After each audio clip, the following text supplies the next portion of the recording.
Q&A start చేసేద్దాం శేష్ మనం. గారు సార్ 3 సంవత్సరాలు ఎందుకు పట్టింది?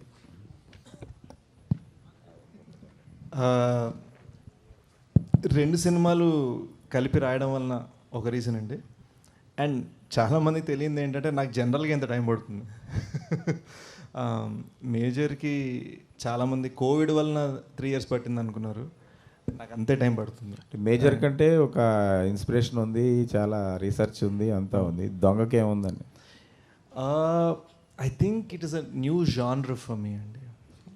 అంటే మనకి కొత్త ప్రయోగం చేస్తున్నాం. సో దానికి జాగ్రత్తగా అడుగులు వేయాలి.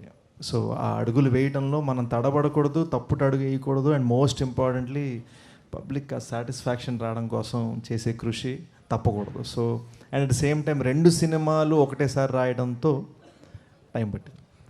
శేష్ గారు, రూపా రూపా సాంగ్లో టీఐయా ఏఐయా మీరేంటి మరీ టీనేజ్ గాయ్ ఇలా కనపడ్డారు.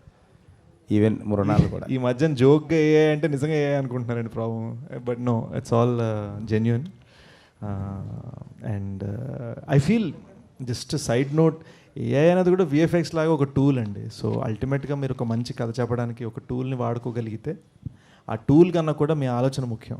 ఆలోచన బాగుంటే చాలు, ఫీలింగ్ ఉంటే చాలు. సుప్రియ గారు హాయ్ అండి. యాక్చువల్లీ ఈ సెట్కి వచ్చినప్పటి నుంచి కూడా ఆ సాంగ్ ప్లే అవుతూనే ఉంది లూప్ మోడ్లో. అండ్ టీజర్ కట్లో కూడా బాగా వైరల్ అయింది ఆ సాంగ్. రీసెంట్గా కోటి గారు మాట్లాడుతూ మమ్మల్ని అడగలేదు, అసలు పర్మిషన్ తీసుకుని ఉంటే బాగుండేది కదా అని ఒక చిన్న వ్యక్తం చేశారు ఆయన బాధని. ఏమంటారు? సో దాని తర్వాత వెళ్ళి నేను ఆయన కలిసానండి. అండ్ మేము కొద్దిసేపు నవ్వుకున్నాం. ఎందుకంటే యాక్చువల్లీ ఆదిత్య వాళ్ళది ఈ పాట, ఈ ఆల్బమ్ అంతా ఆదిత్య వాళ్ళది. సో మేము అనుకున్న ఎన్ఓసీలు, అవసరమైన పర్మిషన్స్ తెచ్చుకున్నాము. అండ్ ఆ ఇన్ఫర్మేషన్ ఆయనకి పాస్ ఆన్ అవ్వలేదు ఆ టైం. ఆయన బాధ అదే కదా. అవును, అంతే. పర్మిషన్ అడగలేదు. యాక్చువల్లీ అండి అది నిజమైన బాధే. ఎందుకంటే మనం సినిమా తీసేటప్పుడు రాసిన మనిషి కానీ, ప్రొడ్యూస్ చేసిన మనిషి కానీ, ఆ పాట అల్లిన మ్యూజిక్ డైరెక్టర్కి కానీ వాళ్ళకి ఏమవుతుందంటే మేము ఆ టైంకి సినిమా అమ్మేస్తాం. మాకెవ్వరికీ రైట్ ఉండదు. యాక్చువల్లీ చెప్పాలంటే ఎవ్వరికీ రైట్ ఉండదు. తెలియకుండా పాడిన మనిషికి కాస్తో కూస్తో రాయల్టీ వస్తుందంట. బట్ అది ఎప్పటికన్నా ఇప్పుడు మేము చేసే కొన్ని ధర్నాల్లోనో లేకపోతే ఇట్ ఈస్ ట్రూ ఆల్ ఆర్టిస్ట్కి ఆ పుట్టుకతో ఆ ఆలోచన ఎక్కడ వచ్చిందో, that story idea, the song idea ఇండియాలో ఐ జస్ట్ థింక్ అండి ఆయన మనోభావన కరెక్టే, ఆయన అనుకున్నది కరెక్టే.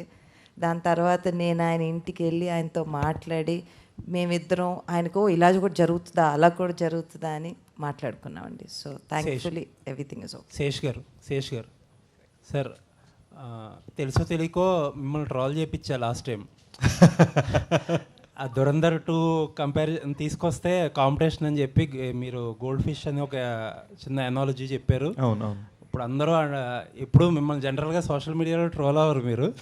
ఇప్పుడు అందరూ గోల్డ్ ఫిష్ అని కబుర్లు చెప్పాడు, వెనక్కి వెళ్ళిపోయాడు అంటున్నారు. Sorry for that. Not at all అండి, నాట్ ఎట్ ఆల్. అంటే ఇట్స్ ఎక్కడో గుడ్ విల్లే సరదాగానే ఉంది కానీ ఎక్కడ అగ్లీ అవ్వలేదు. So happy. యా